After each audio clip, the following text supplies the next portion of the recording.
ṣẹlẹ̀ more mọ̀lẹ́rẹ́ kọjá wẹ̀wò rọ́ṣọ ó pọn báàgì sápákọ̀ èmi ò rírí eléyìí oṣẹ́ ti rírí o.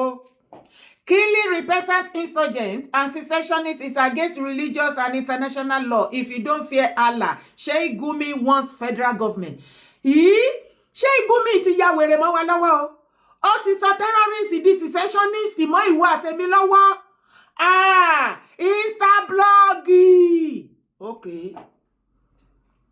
Islamic cleric Sheik Gumi has condemned calls for the killing of repentant insurgents and secessionists, insisting that such action violate both religious teaching and international law.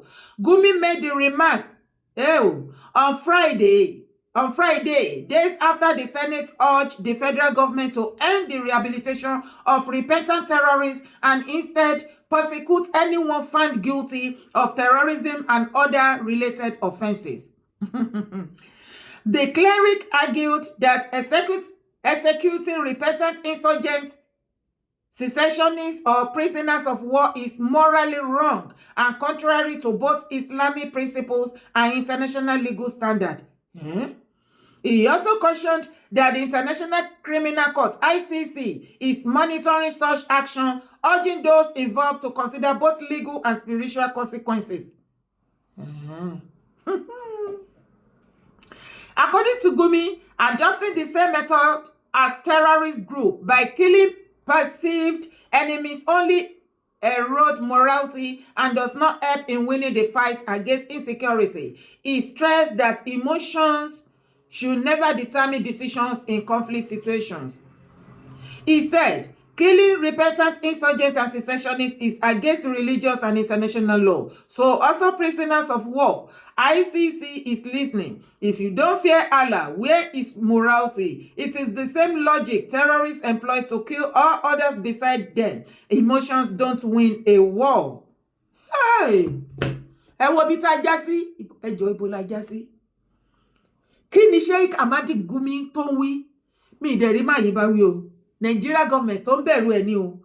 Nǹkan tí Nigeria mọ̀ tọ́jọ́ mọ̀ tí àwọn àti Gumi jọ kùn papọ̀ tí wọ́n tí ó ti di àṣẹmálù. Òun ló ń jẹ́ kí bàbá ẹ̀ máa bọ́ síta kó máa wíwíkúwí nígboro ẹnu ẹ̀ náà. Ìbájẹ́ wípé pé federal government ti arrest ẹ̀ wọ́n ti gbé síbẹ̀ bí ti El-Rufai ni. A ti farabalẹ̀ gbogbo nǹkan tó wà lẹ̀ yìí. A ti máa níyanjú díẹ̀díẹ̀. Bẹ́ẹ̀ ni mo sọ fún yín bàbá Tinubu ẹ lọ gbé máa yìí. Kò ní jẹ́ ká nísinmi nínú ìjọba yín. Máa yóò wà ókè. Ẹ̀yin èèyàn bẹ́ẹ̀ gbọ́ nǹkan tó ń wí ni Sheik Gumi ó ní Allah kò fi àyè gba kí wọ́n pa terrorist.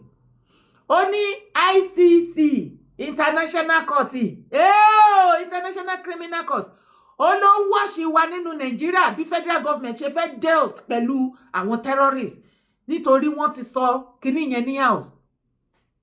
Wàá gbọ́ lẹ́nu ọjọ́ mẹ́ta tí wọ́n debate ẹ̀ ní house wípé ibi tán bá dé tọ́rọ̀ Nàìjíríà tán bá dé lórí ọ̀rọ̀ security wọ́n ní kò sí forgiveness fún àwọn wo fún any terrorist tọ́wọ́ bá ti bà kí wọ́n flush ẹ̀kan rọ̀hún náà lọ sọ́run àṣàtì.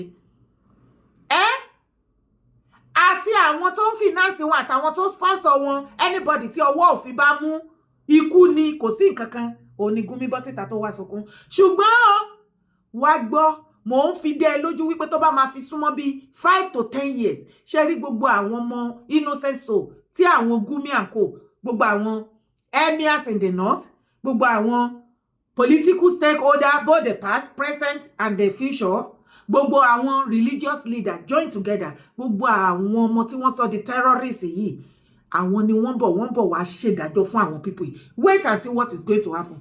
Tó kó lè rí àlàyé mi kó lè yé dáadáa, wá gbọ́ ọ̀rọ̀ lẹ́nu àwọn ọmọ northern Arewa youth ojú wọn ti ń là. Rẹ́rẹ́ ti rún. Wọ́n tú àṣírí àṣẹ àwọn emirs, religious leaders, political class, àwọn mẹ́tẹ̀ẹ̀ta náà kò láì papọ̀ tí wọ́n bẹ̀rẹ̀ sí ní brainwash àwọn northern youth. Wá gbọ́ irọ́ burúkú bí wọ́n ṣe brainwash wọn wípé ọ̀tá ni àwa Yorùbá àti Igbo every southerner ọ̀tá la jẹ́ fún wọn, àwa la fẹ́ pa wọ́n, àwọn làwọn lè gbà wọ́n là, àwọn ni Ọlọ́run wọn. Tẹ̀lé mi kó wá gbọ́ lẹ́nu wọn. This video is a wake-up call to the youth of northern Nigeria. I want to talk to the youths of the north today. Not to attack you, not to insult you, not to score political points. I am talking to you because I am watching you die. I'm watching you kidnap each other for ransom and post it online like it is entertainment. I am watching your villages burn. I am watching your children beg on the streets of every city in Nigeria and beyond. I am watching you carry weapons for men who sleep in mansions in Abuja and send their own children to universities in London. And I need to ask you one question before we go further. After 60 years, what are you still afraid of? What trust are you still debating? Who told you that you cannot afford to unite with the rest of Nigeria? And why did it benefit them so much for you to believe it? Let's go. The lie they built your prison with. Let me show you the architecture of the cage. The elite of the North, the political class, the retired generals, the old guard that has rotated power among themselves since independence, built your loyalty on one foundation. Fear of the other, fear of the Igbo, fear of the Yoruba, fear of the Christian, fear of anyone who does not look like them, pray like them, speak like them. Every election cycle, they come to you with the same sermon. You cannot trust them. They want to dominate you. They want to take what is yours. Vote for us. We are your protection. And you voted. And they won. And after 60 years of rotating presidency, northern generals, northern head of states, look around you. The North has the highest number of out-of-school children of any region on this planet. Not in Nigeria, on the planet. The North has the highest poverty rates in Nigeria, the highest malnutrition rates, the highest maternal mortality rates, the highest rate of banditry and kidnapping. They told you that your enemies were in the South. But the people who kept you poor are sleeping in your own backyard. Let me cite something for you. Bandits have been recorded boasting. We send our boys, and sometimes people from the city bring the money to us. Sometimes we send it to Dubai. That's a brag by bandits. People from the city. Those are your elites. The ones telling you to fear the Igbo man. The ones using your children as cannon fodder to clear land for their mining operations. And it is not just local elites. Another citation. Collaboration between politically connected Nigerians and Chinese corporations in illegal gold mining is driving rural banditry and violent local conflicts across the Northwest and North Central region. Chinese nationals were arrested in Zamfara for illegal mining. Then, political godfathers pressured the government to release them. Your politicians releasing foreign criminals who were looting your land. Number 4, the Western education lie. Now let me address the weapon they used to keep you blind. They told the poor of the North that West education is haram, that it is forbidden, that it corrupts the soul. They told you this while sending their own children to Oxford, to Cambridge, to American University. They kept your children out of school, so your children could not read the contracts, could not understand the mining license, could not ask the question that will expose what was being taken from under their feet. Researchers have confirmed that a poor governance structure and a lack of income generating opportunity for youths are the factors that lead to the situation where groups of informants and security personnel collaborate to ensure that banditry and illegal money align to wreak havoc. Of course. They manufactured the poverty. They manufactured the ignorance. They manufactured the violence. And then they used the violence to take the resources that should have ended the poverty. This is not an accident. This is a system, a deliberate generational system designed to keep you exactly where you are, useful, afraid, and poor, so that the rest of us can suffer with you people. Meanwhile, they fund from Washington, they use their money to fund Boko Haram, to tell you book is a sin. They fund it with their money to keep you ignorant, so that we, the rest of us, can suffer in this geopolitical expression called Nigeria. Number 5, the unity they always prevented. I want you to think about one moment in Nigeria history. June 12, 1993, Moshood Abiola. The one time Nigeria came close to a genuine national unity that crossed tribe, religion, and region. A Muslim Yoruba man who won the North, who won everywhere, who spoke to something deeper than the division they have spent decades building. They annulled it. They have never allowed that moment to happen again. Every election cycle, they make sure the North is fighting the South. The Muslim is fighting the Christian. The Hausa is suspicion of the Igbo. Because the moment you stop fighting each other, the moment Arewa youths look at Ododuwa youths and Biafra youths and see the same hunger, the same stolen future, the same elite sitting on their wealth, that is the moment the whole system collapses. They are not afraid of your weapon. They are afraid of your unity. And your unity is your greatest weapon. So I am speaking to you directly. Arewa youths, the ones dying in the fields, the ones carrying guns for men who will never carry guns themselves, the ones begging on streets, paved over mineral wealth that belongs to them. After 60 years, what are you still afraid of? Your oil money is gone. The world has moved to lithium, to gold, to the mineral sitting under your feet. And the same people who told you the oil was Nigeria's lifeline, they are already positioned to steal what comes next, while you are still fighting the war they designed for you. You are not poor because Nigeria is poor. You are not poor because the South is stealing from you. You are poor because the people who looked like you, pray like you, speak like you, have been looting your land, funding your killers, and keeping your children out of school. And they tell you to blame someone else. That ends when you decide it ends. The power is in your hands.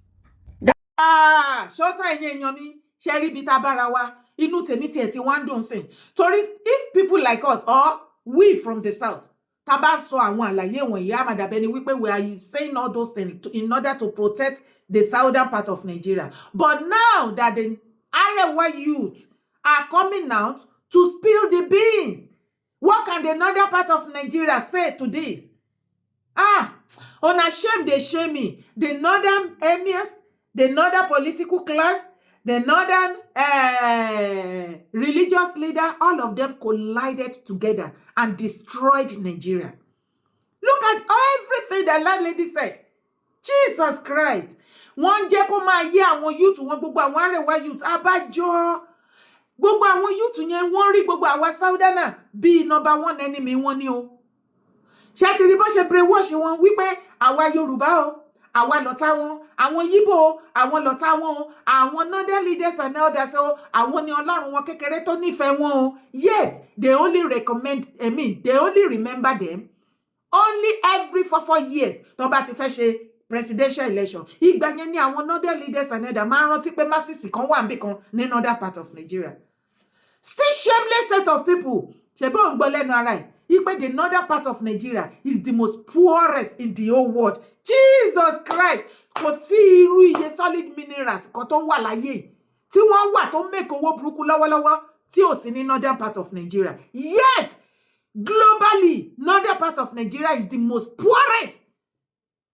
Shame, they shame me. On behalf of the northern part of Nigeria, I am ashamed. Oh God, ojú tì mí. Ojú tì mí that they call of all of us one Nigeria. Ibo láti get one Nigeria. Baba Tinubu ẹ ṣàánú wa. Baba Tinubu ẹ ṣàánú wa. Ṣé ti rí ipe àwa South àtàwọn people yìí kò sọ́jọ́ tá ń bọ̀ wá meet àdàbí one two parallel lines that can never lálẹ́ ayé wọn lè jam wọn lè meet. Torí àwọn eléyìí ò ní jẹ́ kí ìran ọmọ Yorùbá kó grow láyé. The moment a bá ṣe ń pera wa ní one Nigeria, kò sí ọjọ́ tí any part of Nigeria tó máa grow because of this animal set of people. I am telling you. Ṣé bẹ́ẹ̀ rí nǹkan tí wọ́n sọ fún àwọn youth wọn? Ṣé bẹ́ẹ̀ rí bó ṣe brainwash wọn? Èyí tó wá tẹ̀ wá sú mi nínú ọ̀rọ̀ wọn ni wípé according to this our sister, they are the one sending the bandits to kill people, to kidnap people, most especially when some of them are very broke or they feel like they want to spend a new money. Wọ́n á gbé àwọn terrorists ọmọ wọn dìde, wọ́n á ní kó lọ kidnap. Wọ́n gba ransom. Gbogbo owó tí àwọn ọmọ yẹn náà ń gbà as a ransom, majority wọn kò sí owó yẹn lọ́wọ́ wọn. Peanut báyìí òun ni wọ́n máa ń yọlé wọn lọ́wọ́. Ọ̀pọ̀lọpọ̀ wọn tẹ́ ẹ̀ rí tán display owó online nítorí wọ́n ṣe gba owó yẹn wọn tí lọ kó fún àwọn ọ̀gá wọn. Òun lẹ ṣe ń rí. ṣe ti rí bí ó ṣe bá yé wọn jẹ́ ẹ wá rí wípé lẹ́nu ìgbà tí wọ́n ti wá discuss ẹ̀ ní house sí pé any terrorist tọ́wọ́ bá ti bá pé pa ni kí lẹ rí tí àwọn northern governor tí wọ́n tún change sí torí ọ̀rọ̀ wípé gbogbo àwọn repentant terrorists tí wọ́n sọ yẹn ò ní fẹ́ mọ iye owó tí governors tí wọ́n fi ń gbà lọ́wọ́ federal billions of naira it's about money ṣé wọ́n ṣépè owó fún yín ní northern part of Nigeria ni this àwa Yorùbá yà máa pariwo àwa la kówó Nigeria jẹ àwọn northern àti báyé Nigeria jẹ monetary wise wọ́n ti báyé Nigeria jẹ. Gbogbo economic problem that we are facing today, it is this side of these people, the northern part of Nigeria, that are causing us economic problem. They are still the one giving us insecurity. Kò sí ìkànnì kan tó jáde láti north bí ó ṣe ikú ìbànújẹ́ ọ̀fọ̀ àti ìpayín kéke. Yet, ẹ máa rí wọn á máa lanu pa, wọ́n á máa pàdé, wọ́n á máa lanu pa, wọ́n á máa pàdé. Ìgbà tá a rí àwọn tó lè dìde, kó dìde ní south, kí wọ́n dúró bí ọmọ kan, kó tí kí bójú ìyá lájà wọn. What is the meaning of all this? Nítorí àǹfààní ara yín ẹ̀yin lẹ máa ní kán lọ máa pa àwọn èèyàn kán lé wọn kúrò lórí ilẹ̀ wọn torí ẹ̀ discover mineral resources ńbẹ̀ ẹ̀yin political stakeholder wọn ní north ẹ̀yin religious leaders ẹ̀yin emir every one of you gbogbo yín lẹ wá ní group oríṣiríṣi tẹ́ fi terrorize innocent soul tẹ́ fi terrorize the owner of Nigeria ẹ wá fẹ́ transfer kìíní yẹn ẹ fẹ́ extend it to the southern part of Nigeria ìdí nìyẹn tẹ́ bá rí Olúwo Sheik Gumi Olúwo àti Sheik Gumi Mufti Ìwó mo fẹ́ kẹ́ fúnra o kì í ṣe ọ̀rọ̀ àgbààgbà nìkan ẹ̀yin ọmọ wo tàbá máa fi máa rí bí 5 years to 10 years Ìwó á dàbí bọ̀nú oṣù ọ̀jù ni tàbá máa fi gbẹ́nu lé bí 5 to 10 years Ìwó ó máa dàbí Sanfara Katsina wọ́n ṣe payín lógúnlógún náà máa payín lọ́gbọ̀nlọ́gbọ̀n because gbogbo madness tí Sheik Gumi Olúwo àti Mufti Ìwó tí wọ́n perform àtàwọn tó kù tó sásá bẹ́ẹ̀ tó sásẹ́yìn tó fẹ́ gbójú jáde ẹ̀rọ ipá àmọ̀yìn ó dẹ̀ pé wọ́n ti discover mineral resources kan tó ní agbára ní Ìwó wọn ò fẹ́ kí gọ́fìmẹ̀ntì mọ̀ sí wọ́n fẹ́ máa ṣe bíi ti àwọn northerners wọ́n á wá kó àwọn jihadists àwọn terrorists wọ́n á kó wọn síbẹ̀ kí Gumi Ìwó Olúwo àti Mufti àtàwọn tó kù káwọn nìkan máa wá kùsà yẹn wọ́n lè má pa everybody nǹkan tí Mufti Ìwó Gumi Ìwó àti Gumi Olúwo nǹkan tó wà after nìyẹn don't worry ẹ̀yin ọmọ wo ẹ dákẹ́ síbẹ̀ kẹ́ máa ṣe ṣéwù fún by the time tó bá bẹ̀rẹ̀ pẹ̀lú yín okay ẹ ń believe ọ̀rọ̀ ẹnu Gumi Ìwó ẹ tí ìmọ̀ kankan ṣe rí ibi tá a bára wa yet àwọn northern part of Nigeria àwọn ni wọ́n orchestrated nǹkan tó ń pè ní insecurity àwọn náà máa pa àwọn boys wọn wípé okay ibi báyìí o ẹ lọ operate ńbẹ̀ kẹ́ kidnap ńbẹ̀ kẹ́ béèrè ransom yet àwọn náà gbógun ti ìjọba bàbá Tinubu that insecurity has taken over his government ẹ ti rírú àwọn òfò àtàdánù àwọn ẹni ègbé báyìí rí láyé ṣá they are the one brain behind it àwọn náà pò olè kó wá jà àwọn náà polóko kó wá mu báwo la ṣe ń dúpẹ́ lọ́wọ́ ẹni tó ń gbani tó tún ṣe ni ẹ gbà mí àwa ní ká ẹ wá fọ́ọ̀sì wa papọ̀ bàbá Tinubu ẹ tètè máa bá rí jọ́nà ni ẹ lọ ẹ máa pín ire kẹ máa láre kó máa lo bẹ́ẹ̀ ibẹ̀ nìkan kan là ń lọ ọ̀rọ̀ bàbá Tinubu ti dájà lẹ́ o ó ti dógun sílẹ̀ o ó ti dìbò lè lọ yàgò láàrin ọmọ Yorùbá sí Yorùbá 2027 bàbá Tinubu ti dá wàhálà alẹ́ ó ti di woro sí woro tó ẹni orí yọ ó dilé o a máa pàdé wá wo fídíò.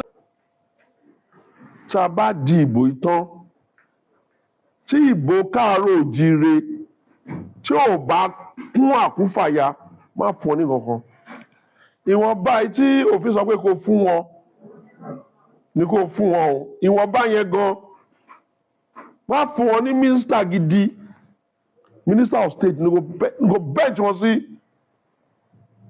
torí àwọn èèyàn kò lè máa sáré ní òkè ọ̀yà kọ́ máa lérí léka pé níbí báyà ní 2 million vote náà fẹ́ fún ẹ kó wá gba 2 million vote tán bẹ́ẹ̀ kọ́wọ́n tán ní iṣẹ́ kọ́ máa ro ẹjọ́ wèrè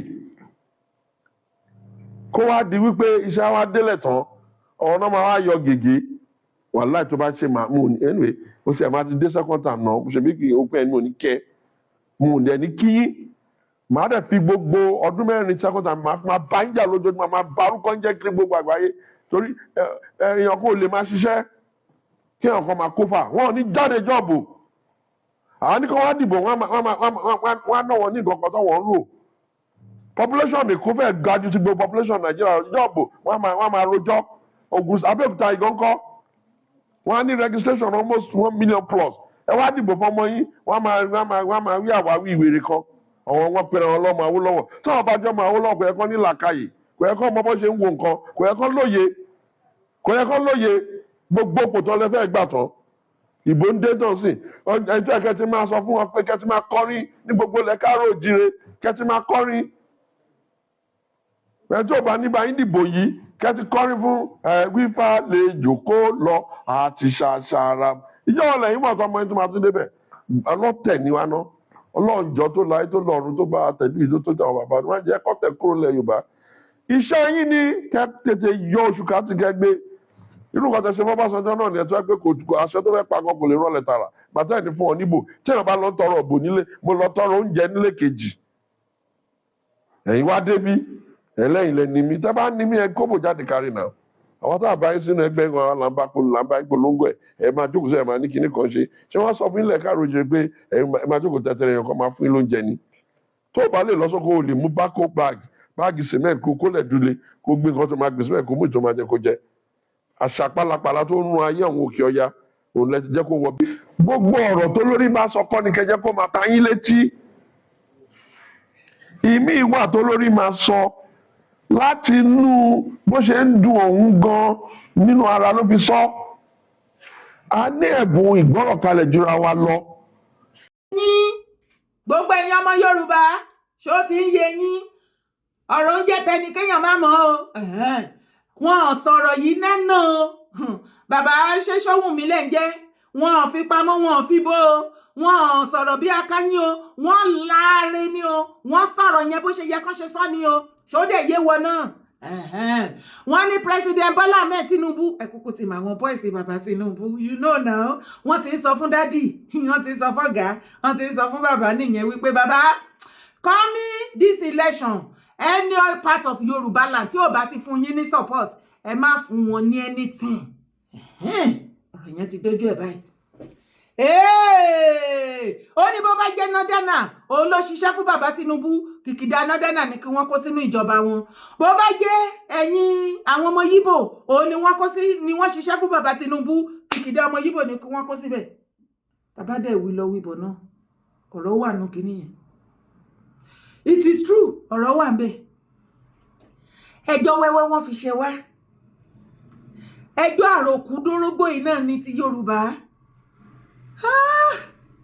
okay ní 2023 mo wà lára àwọn tó sọ pé bàbá Tinubu àwa ò support yín ẹ má lọ bẹ̀ nítorí wípé gbogbo oríṣiríṣi tó ń ṣẹlẹ̀ sìn àti foreseen ẹ̀ àti wà aware wọn ò ní jẹ́ kí bàbá Tinubu rí nǹkan kan ṣe ẹ̀yìn ìgbà yẹn kó má lọ pa bàbá Tinubu gbogbo nǹkan tí a wà aware nígbà yẹn tí gbogbo wa fi sọ wípé bàbá Tinubu tẹ́ bá ṣe fẹ́ lọ di president ńbẹ̀ yẹn bí ìgbà tẹ́ tún ṣẹṣọ ìyà tẹ́ tún ṣẹ̀ṣẹ̀ fresh ìyà fún wa ni o kò make sense ẹ tún waste time kún time ni o ẹja kúkú pa kúkúrú mọ́ kínní ìka kúkú ṣe dáadáa tẹ́ bá ti fún wa ní support a tètè débi tá à ń lọ tá fi kanra mọ́ wọn at everybody ìgbà tó dé sọ pé lá kò ṣeé ṣe àfi táwọn bá débẹ̀ wọ́n ti wá débẹ̀ nísìn ṣé ká wá máa wò wọ́n níran ni a lè wò wọ́n níran ìwọ náà jókòó kó wẹnu lẹ̀ kó wẹnu ọkọ àfi tó bá jẹ́ ìran ọmọ àlè lókù ẹnu mi gbà àfi tó bá jó lóbú kó ọmọ àlè lókù ok ẹni Tinubu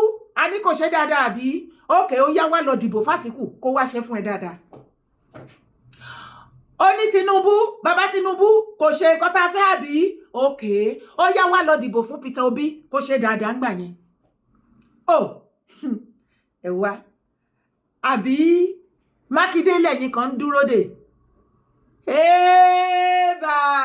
ẹ lọ bèrè lọ́wọ́ àwọn ọmọ Ọ̀yọ́ state àwọn náà lè ròyìn irú ìṣẹ̀dá tí Mákindé jẹ́ kan imagine tí Mákindé bá become president Gumi ló máa pàṣẹ fún yín ìdí nìyẹn tí àwọn bíi Mufti Ìwó àwọn Gumi Ìwó gbogbo àwọn Gumi set up of Yorùbá là gbogbo wọn náà máa wà in support of Mákindé torí ọmọ wípé tó bá ti wà ń bẹ̀ as a president bọ̀yìbọ̀yì lọ́wọ́ Gumi kọ́ṣẹ́ máma sọ pé sọ́tàn kò lè rí nǹkan kan ṣe lẹ́yìn kó náà kọ́ yọ toothpick lé lọ́wọ́ kán gbéwèé wá síwájú ẹ̀ kókò máa sign kó máa sign kó máa sign kó máa sign ẹjọ́ ṣé Mákindé ló fẹ́ fèsì Gumi àbí ta ló fẹ́ fèsì ní northern part of Nigeria the only candidate tó lè ta wọ́n láyà bó ṣe ta wọ́n láyà sí tó bójú wọn jẹ́ tó fojú wọn gbolẹ̀ òun náà ni president Bola Ahmed Tinubu you know why kò ní the godfather kankan kò ní the godfather kankan kò ní ìdí owó ẹ̀yìn àṣẹ̀ṣẹ̀ ń kọ́lé à ń ra mọ́tò à ń ṣe kinní kan tẹ́ bá ní wọ́n ìjọba wọn yáwó wàláhì Ọlọ́run bá ń gbọ́ àwọn northerner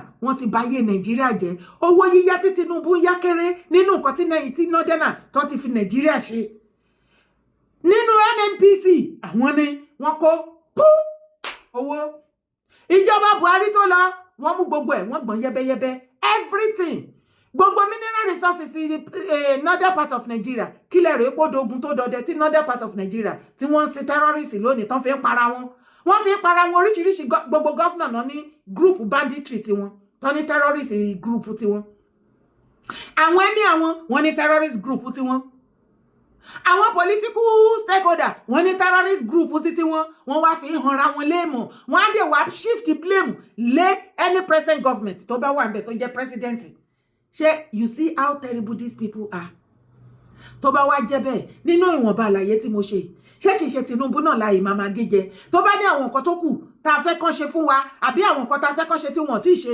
àwọn náà ni ká máa gíjẹ ká máa pariwo lé lórí ká máa fàtẹ́gùn sí ká dẹ̀ máa bẹ̀ wọ́n ká máa tù wọ́n ká máa bẹ̀ wọ́n ìjọ ká máa ju òkò láti bí tábà orí Aso Villa ìjọ kejì á dẹ̀ gbẹ́bọ̀ kàkà gbogbo ẹ̀ náà la máa kí bàbá lè understand nǹkan tá à ń fẹ́ ni kò ṣe pé arokúrò wọn àbí bí a fẹ́ bí fún wọn ṣe ti èrè ilé tí bàbá ṣe ní tó Ògbómọ̀ṣọ́ yìí bàbá Tinubu mọ̀tẹ́ lọ́ọ̀fù rẹ báyìí aláwàláì bàbá Tinubu ipe àwọn ọmọ Ògbómọ̀ṣọ́ yẹn níbi tí Ṣèyí Mákindé ó lọ bá òṣì ó lọ ṣe campaign presidency tó fẹ́ ṣe bàbá Tinubu kó àwọn èèyàn dìde wọ́n lọ gba àwọn ọmọ oríire lẹ̀ abiyagba ìkànsúnmọ́ abiyagba ìkànsúnmọ́ abiyamọ́ ní kíni ṣé gọ́fúnà ní Mákindé ẹ wo iye billions of naira tí Mákindé ti fi ẹ̀mí yín tó ti fi gbà èèyàn ọmọ Ọ̀yọ́ state lọ́wọ́ gọ́fúnmẹ̀ntì tí Òṣòkò bá wá tú àṣírí 30 billion ṣé Mákindé ready láti sọ anything fún yín ọ̀pọ̀ sísọ tó sọ náà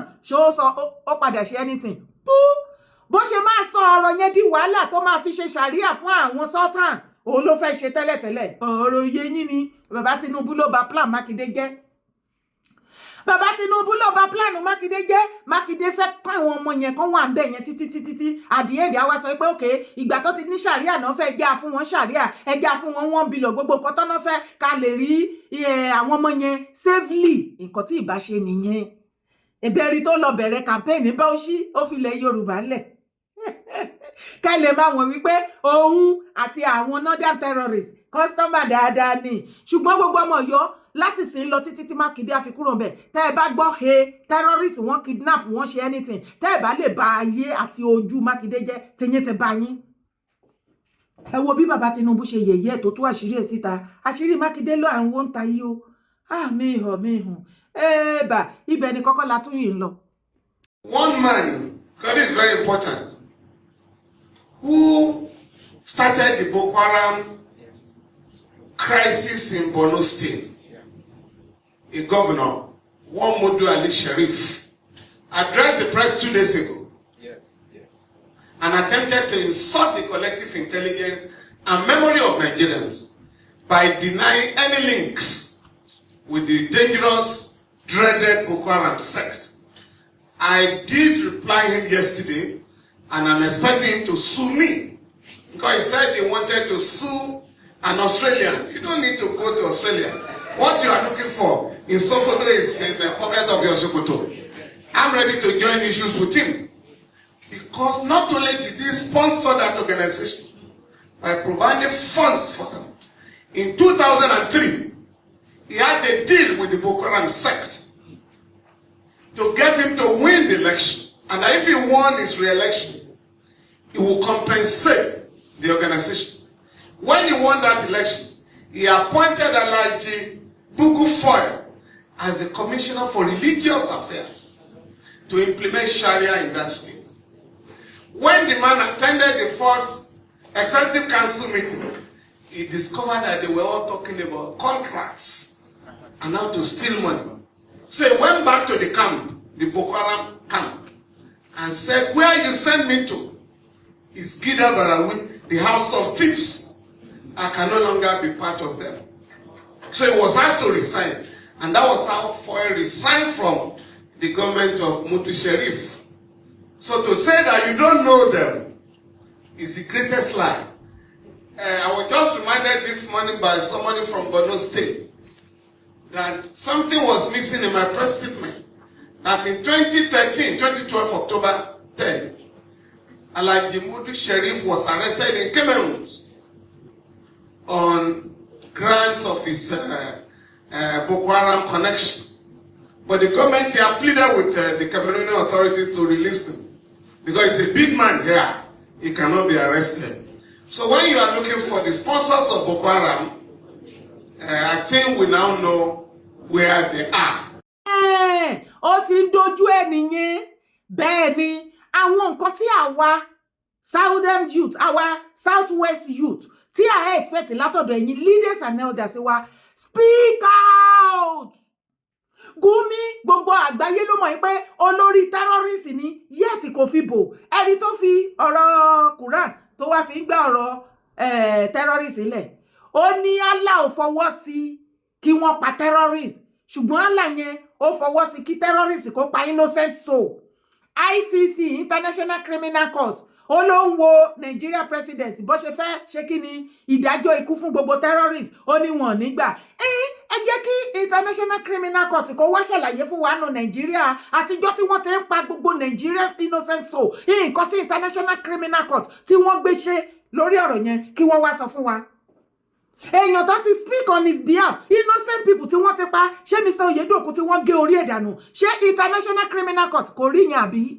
Kò rí gbogbo bó ṣe dáná sun àwọn èèyàn mọ́lé, kò rí gbogbo bí àwọn ọmọléèwé bó ṣe ń sá kíjokíjo kiri. Ẹ jẹ́ kí International Criminal Court kó máa bọ̀ Nàìjíríà, kó wá gbé bàbá Tinubu gbà yẹn, kó sọ wípé ó ṣe nǹkan tó ṣe yẹn. Abẹ́yẹn ò máa rí rẹ̀dẹ̀rẹ̀dẹ̀ orí burúkú. The same man tí bàbá wa Falana tó ń àtàkì, ìjọ ò mọ̀ wípé ó fìgbà kan jẹ governor ní Borno. And is the founder of Boko Haram ní Borno State. The same ex-governor was the founder of what? Of Boko Haram in Borno State. And the same northerner are the one coming out accusing President Bola Ahmed Tinubu government. The same northerner that created terrorists using them against one another, they will still come out and be accusing, pointing a wrong finger into President Bola Ahmed Tinubu and his government, that his government is incompetent when it comes to insecurity. Ṣé kò máa yẹ lẹ́nu? Ó tiẹ̀ ti wá dáa. Bàbá Falana, ẹ jẹ́ kó máa lo bẹ́ẹ̀.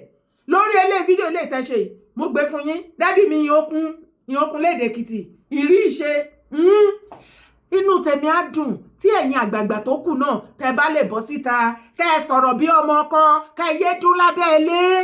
Ẹ yé dún lábẹ́ ilé, ẹ yọ ìpín lójú àwọn nọ́dánà kẹ́ fi hàn wọ́n, bóyá wọ́n á mọ̀ bóyá ojú á tì wọ́n. Ẹ jẹ́ kó mọ̀ wípé apanimáyọ̀dà ni wọ́n. Wọn ò ṣe é bá gbé. Ẹ̀yin àgbẹ̀gbẹ̀ ilẹ̀ Yorùbá ẹ come out kẹ́ speak. Ẹ jẹ́ kó yé àwọn northern leaders and elders wípé apààyàn ni yín, that we are one Nigeria. You have been unaliving our people. You unalive people, innocent soul. Ẹ ṣe é bá gbé, àbá yín ṣe mọ́. Ẹ pín wa kọ́ ní kálukú máa bá tiẹ̀ lọ. Because ṣe rí náà tí bàbá Tinubu, bàbá Falana, ẹ sọ fún bàbá Tinubu. Wọ́n yẹ pé àárín yín ní kò gùn kò káyé. Gbogbo yín ẹ sọ fún wọn, ẹ sọ fún bàbá Tinubu. Ẹ jẹ́ kó mọ̀ wípé kò sí how long tí gbogbo wa báyìí wà papọ̀. Northern part of Nigeria are not ready to move forward positively. Ṣẹ́rí tó bá kọ̀ bí insecurity nínú Nigeria, northern leaders and elders, wọ́n á tún create nǹkan míì tí wọ́n máa fi ṣe kíni, tí wọ́n tún máa fi máa gbowó. Ìṣèbà owó. Ìwọ ọmọ Yorùbá wa máa ṣe pé Yorùbá ló bà Nàìjíríà jẹ́. Ọ̀nà wo ni Yorùbá fi bà Nàìjíríà jẹ́ kẹ́kọ̀ọ́ rí burúkú ẹjọ́ òfò lọ? Ọ̀nà wo ni Yorùbá fi bà Nàìjíríà jẹ́? Ṣé Yorùbá ń ṣe terrorist ni? Ọmọ innocent soul mélòó ni Yorùbá ti pa? Tàbá sọ wípé wọ́n kówó jẹ, owó tí Buhari kó kò tó owó tí Tinubu kó. Ṣé ọjà tó ń rà nígbà tí Buhari òun the same price ló ń rà nísìn? Yorùbá ẹjọ́ wẹ́wẹ́ wá pọ̀ lóòótọ́. ẹ jẹ́ ká come out ká sọ òtítọ́ ọ̀rọ̀ fúnra wa, ẹ jẹ́ ká dìde ká face àwọn northerner, ká call a spade and damn the consequences. Yes, ìsìn lẹ́lẹ́nu ọ̀rọ̀ tí ọmọ yẹn bá tún ti kúrò ńbẹ̀ tí Nàìjíríà ṣì wà, northerner ló máa wà ńbẹ̀, àdẹ̀mọ́ pé máa lẹ̀kì mọ́lé ìsílẹ̀ máa ní ẹ má sọ̀rọ̀ wọ́n máa pa wá o, elédè kejì ni wọn gbédè wa, ọmọ yín ló wà ńbẹ̀ ó gbédè yín, ẹ tún di odi, ẹ ti dodi, all of a sudden the voice yín kàn déédé parẹ́ ni, ọ̀fun yín kàn déédé lẹ̀mọ́lẹ̀ náà ni, ẹ tún lè speak out nínú ìjọba ọmọ yín. Ṣé tá a bá sọ fún àwọn northerner irú ìwà burúkú tó wà lọ́wọ́ wọn tá ì call out, ẹ rò wípé ẹ fi attack ìjọba Tinubu? No, ẹ fi support wọn ni, torí ẹ̀yin náà ẹ ń jẹ́ kí gbogbo àgbáyé mọ̀ wípé àwọn northerner they are evil, èṣù ni wọ́n ṣe ṣù, àṣìtánì ni wọ́n. Ẹ̀yin tẹ́ ẹ lọ sí Mẹ́kà tẹ́lẹ̀ ń lọ kàṣìtánì, ẹ kú òṣì, ẹ kú ìyà ń gbà mí, ẹ kàn ń waste owó ni. Náà tí ló yẹ ká máa lọ lé oko mọ́, àwọn ni àṣìtánì gbogbo àgbáyé. Àṣìtánì tẹ́ ló ń lẹ̀kọ̀ mọ́ ní Saudi ní Mẹ́kà, náà tí ló yẹ kẹ́ lẹ̀kọ̀ mọ́, torí àṣìtánì ti Mẹ́kà kò tó títí àwọn northerner. Àbí ó ní mo parọ́? Ṣé mo parọ́? Nígbà tí Gumi máa bà gbogbo ẹ̀ jẹ́, ó ní Allah ò fàyè gbà, ẹjọ́ ṣé wọ́n ti parọ́ Allah mọ́ wa lọ́wọ́ báyìí? Ẹ̀yin mùsùlùmí ilẹ̀ Yorùbá, ṣé àwọn northern Islamic ṣé wọ́n ti parọ́ Allah mọ́ yín lọ́wọ́ dẹ̀ pé Allah táwọn ń sìn ó yàtọ̀ sí eléyìí tẹ́yin ń sìn o? Allah tí wọ́n fàyè gbà kí wọ́n terrorist kó pa innocent soul ó máa lọ sọ́run sòsè, ṣùgbọ́n Allah ti wá àwa ò kì í rẹ́jẹ̀ ńlẹ̀ débi tá a fẹ́ rẹ́jẹ̀ innocent soul. Nítorí ẹ̀ náà ṣe máa ń rò pé ọ̀dẹ̀ ni wá, dìdìrín ni wá. No, ẹ̀mí èèyàn ṣe iyebíye lọ́wọ́ wa, máa ń ronú bí èèyàn, àwọn ń ronú bí ẹranko.